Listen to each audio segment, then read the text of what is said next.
El día de hoy abordaremos la sección 9 Estados financieros consolidados y separados, sección 19 Combinaciones de negocios y plusvalía establecidos en las normas internacionales de información financiera NIF para pymes, para pequeñas y medianas entidades.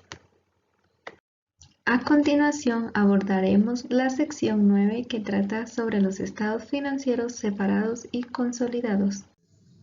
Alcance, pues esta norma nos define las circunstancias en las que una entidad aplica y presenta estados financieros consolidados y los procedimientos para la preparación de estos, y también nos incluye una guía sobre estados financieros separados y estados financieros combinados. Veamos lo que son los requerimientos para presentar estados financieros consolidados, y nos indican que debe de incluir todas las subsidiarias de la controladora los estados financieros consolidados, excepto si la controladora en ella misma es una subsidiaria y su controladora última elabora estados financieros con propósito de información general consolidados de acuerdo con las NIF completas o con esta norma. Y también nos dice que una entidad debe ejercer el control sobre otra. Como ya sabemos lo que es el control, vamos a ver que también la norma nos indica que no se debe excluir la consolidación de una subsidiaria por el mero hecho de que sea un capital de riesgo o una entidad análoga, o porque sus actividades de negocio sean diferentes a las que lleva a cabo las demás entidades del grupo. Y por último, porque opera en una jurisdicción que imponga restricciones a la transferencia de efectivo u otros activos fuera de esa jurisdicción. Las entidades de cometido específico. Pues las entidades de cometido específico son las que han sido creadas para alcanzar un objetivo concreto, y estas entidades pueden tener la forma jurídica de sociedades de acciones, fideicomisos, etc. Y esta entidad debe presentar estados financieros consolidados que incluyan a la entidad y cualquier entidad de cometido específico que esté controlada por la entidad. Vamos a la esencia del control. También vemos lo que son los procedimientos de consolidación. Pues bueno, para presentar y preparar los estados financieros consolidados, la entidad deberá combinar los estados financieros de la controladora y de todas sus subsidiarias línea por línea, agregando las partidas que representen activos, pasivos, patrimonios, ingresos, gastos y contenido similar. También debe eliminar el importe en libros de la inversión de la controladora de cada subsidiario, y debe medir y presentar las participaciones no controladas en los resultados de las subsidiarias consolidadas para el periodo sobre el que se informa. Y por último, también medirá y presentará las participaciones no controladoras de los activos netos de las subsidiarias consolidadas. Y pues las participaciones no controladas en los activos está compuesta por el importe de la participación no controlada y la porción de la participación no controladora en los cambios en el patrimonio desde la fecha de la combinación. Por último, la sección número 9 también nos habla sobre la fecha uniforme para la presentación de la información, que nos habla sobre los estados financieros de la controladora y de sus subsidiarias que utilizarán para la elaboración de los estados financieros consolidados la misma fecha sobre la que se informa. También nos habla sobre las políticas contables uniformes, que los estados financieros consolidados se preparan utilizando políticas contables uniformes para transacciones similares y otros sucesos. En el caso, si un miembro o grupo utiliza una política contable diferente a las adoptadas en los estados financieros consolidados, se realizarán ajustes a los estados financieros consolidados. Vamos a hablar un poco sobre el tema de las adquisiciones y disposiciones de la subsidiaria. Esta sección nos habla sobre los ingresos y los gastos de una subsidiaria e incluirá en los estados financieros consolidados a la fecha de su adquisición.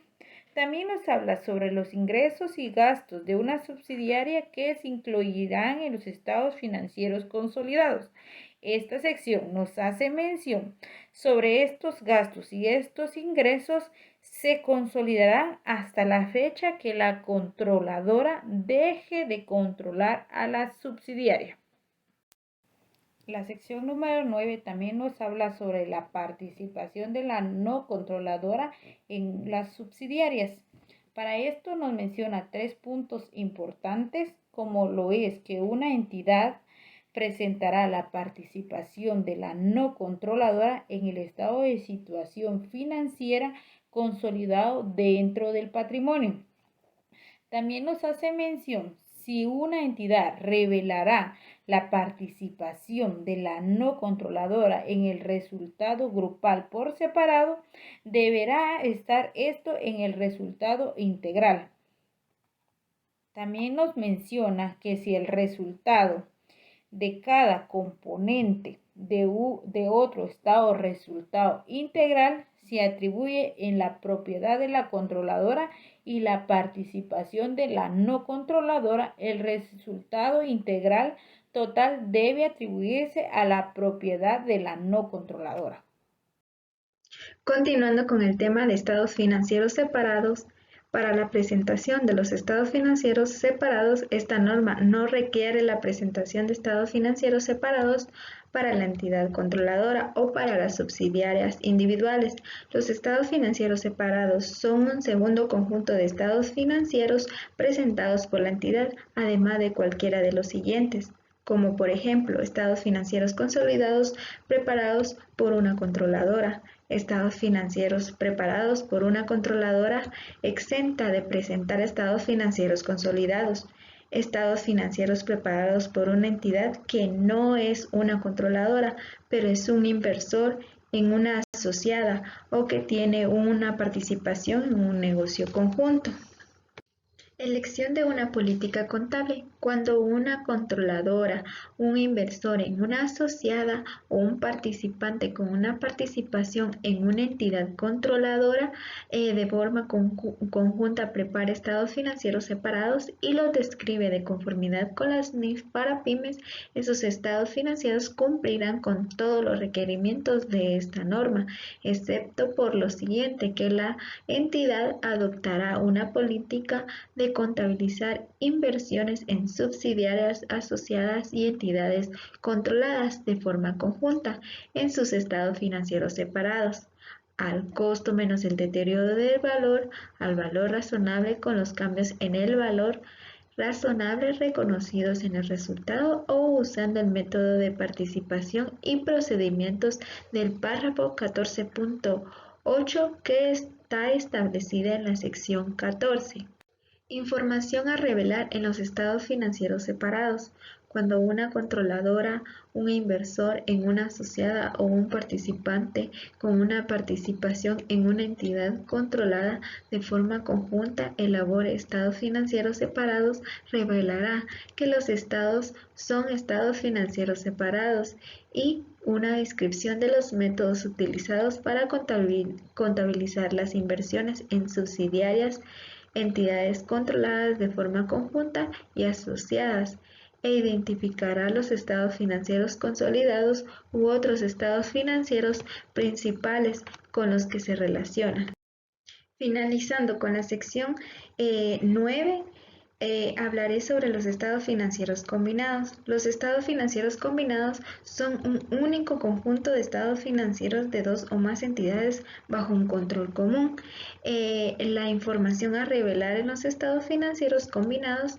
Los estados financieros combinados revelan la siguiente información, que es el hecho de que los estados financieros son estados financieros combinados, la razón por la que se preparan estados financieros combinados, la base para determinar qué entidades se incluyen en los estados financieros combinados, la base para la presentación de los estados financieros combinados y la información a revelar sobre partes relacionadas requeridas en la sección 33 que habla acerca de la información a revelar sobre las partes relacionadas.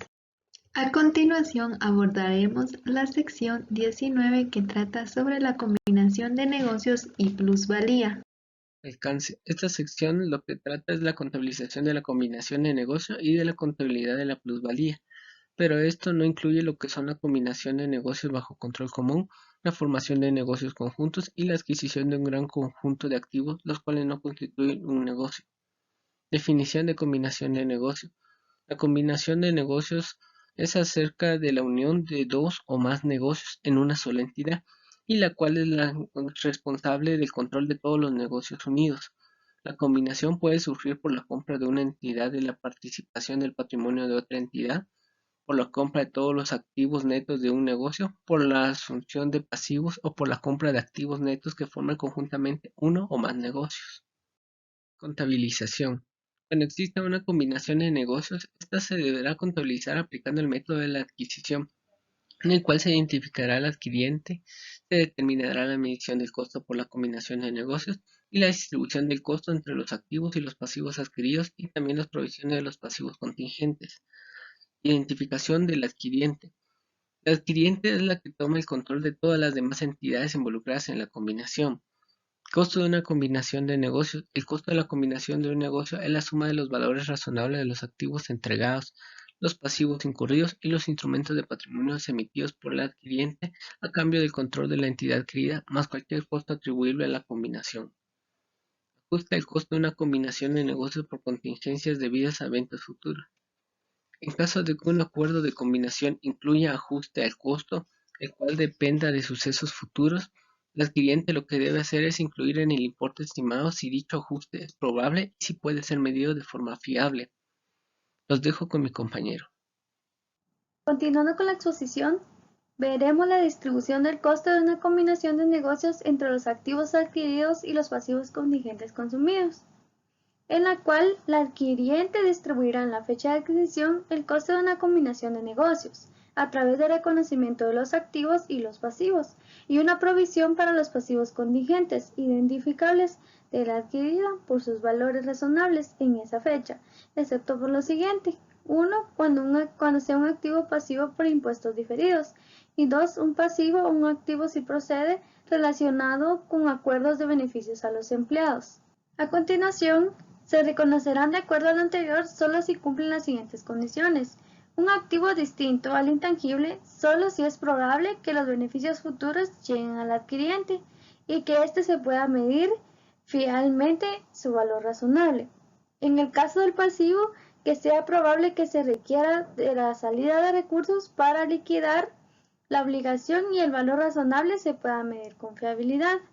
El activo intangible, que el valor razonable pueda medirse con fiabilidad y sin esfuerzo desproporcionado. Y en el caso del pasivo, que su valor razonable se pueda medir de forma fiable. A continuación veremos el estado de resultados integral del adquiriente. Indica que éste incorporará los resultados de la adquirida después de la fecha de la adquisición mediante la inclusión de ingresos y gastos de la adquirida, basados en el costo de combinación de negocios por la adquiriente. La aplicación del método de adquisición a partir de la fecha de adquisición, que es la fecha en la que el adquiriente obtiene el control sobre la adquirida, puesto que el control es el poder para dirigir las políticas financieras y de operación de una entidad. El adquiriente debe reconocer los pasivos por reestructuración o salidas de activos en el negocio adquirido, solo si cumple con la definición de pasivo en la fecha de adquisición y la adquirida tiene un pasivo por reestructuración existente en esa fecha. Y por último, si la contabilización inicial de una combinación de negocios está incompleta al final del periodo sobre el que se informa, en la que la combinación ocurre, el adquiriente reconocerá en sus estados financieros los importes provisionales de las partidas cuya contabilización está incompleta. A continuación veremos lo que es un pasivo contingente. Un pasivo contingente es una obligación asumida por una empresa dentro de su orden contable y cuyo cumplimiento o aparición no es segura por completo en un futuro. El reconocimiento.